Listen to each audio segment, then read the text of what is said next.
The US B1B bombers flew this week over South Korea with fighter jet escorts from the allied nation, in what's become an increasingly familiar show of force to North Korea. This came just days after Trump said only one thing will work with North Korea and referred, ambiguously, to the calm before the storm.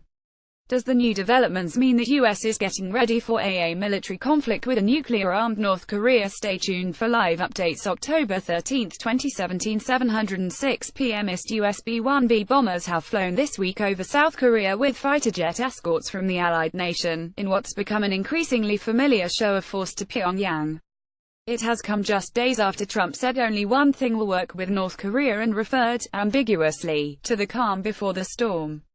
Trump on Tuesday discussed with military chiefs, including Defense Secretary Jim Mattis, a range of options to respond to any form of North Korean aggression or, if necessary, to prevent North Korea from threatening the United States and its allies with nuclear weapons, the White House said.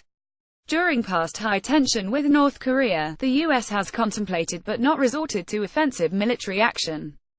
October 13, 2017, 7:06 p.m. IST White House Chief of Staff John Kelly moves to tamp down fears of war. White House Chief of Staff John Kelly said Americans should be concerned about North Korea's increasing nuclear and missile capabilities, but suggested the threat is manageable for now. He added the isolated nation can't be allowed to develop the ability to strike the U.S. homeland. Although Trump has disparaged the chances of successful negotiations with the North, Kelly says let's hope that diplomacy works.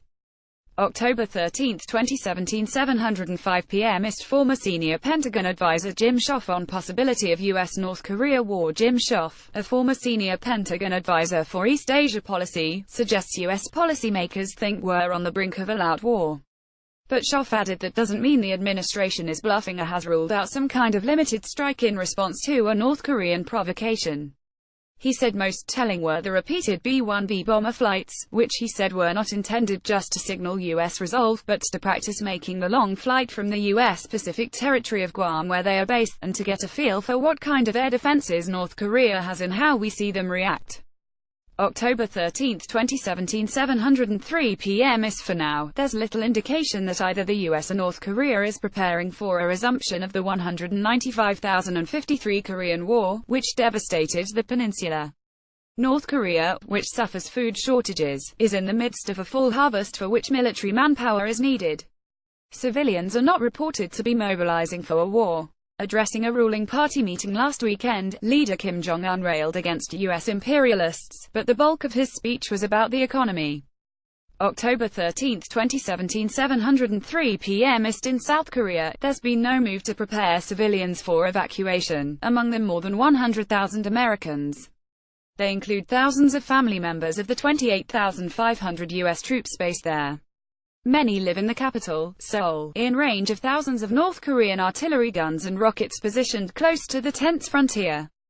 October 12, 2017, 11:55 IST Ri Yong-ho, who had called Donald Trump mentally deranged after the UN speech, told Russian news agency TASS that North Korea was winning and represented a worthy counterweight to the US. Echoing previous warnings by North Korean leader Kim Jong-un, Ri said, the United States should act sensibly and stop touching us if they do not want to disgrace themselves in the face of the whole world, adding that his nation's forces will not leave America, the aggressor state, unpunished. October 12, 2017, 11:13 IST during an address to the United Nations General Assembly, Donald Trump declared that the U.S. would totally destroy North Korea if forced to defend itself or its allies. He also mocked North Korean leader Kim Jong-un and referred to him as Rocket Man. October 12, 2017, 11:08 IST Ri Yong-ho has previously called Donald Trump President Evil, and his comments are likely to fuel an escalating war of words between the U.S. president and North Korean leader Kim Jong-un. We have almost reached the last point on the journey towards our final goal to achieve a real balance of power with the United States, he said. Our principal position is that we will never agree to any talks in which our nuclear weapons will be the subject of negotiations. October 12, 2017, 10:48 IST U.S. President Donald Trump has lit the wick of war with North Korea and his country will be made to pay with a hail of fire, a Russian news agency quoted North Korea's foreign minister as saying on Wednesday. Ri Yong-ho said, with his bellicose and insane statement at the United Nations, Trump, you can say, has lit the wick of a war against us. We need to settle the final score, only with a hail of fire, not words, he added. October 12, 2017, 10:45 Ms. Donald Trump made the calm before the storm comment during an October 5 photo opportunity before having dinner with U.S. military leaders and their wives.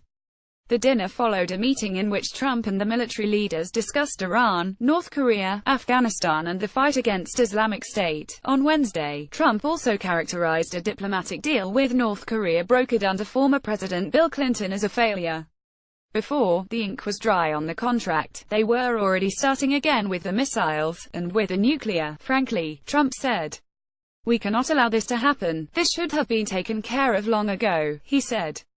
October 12, 2017, 10:42 Amidst tensions between the US and North Korea have intensified in recent months as the Trump administration has struggled to rein in Kim Jong-un's expanding nuclear and ballistic weapons program alongside international allies. October 12, 2017, 10:41 Amidst US President Donald Trump on Wednesday appeared to confirm he had North Korea in mind last week when he described a gathering of military leaders as the calm before the storm. In an interview with U.S. network Fox News, Trump was asked what he meant with a cryptic phrase, which had fueled concerns the United States and North Korea were closer to war. "We can't let this go on. We just can't," Trump said in response to the question, adding that China has been very helpful in the situation. "They cut off banking to North Korea.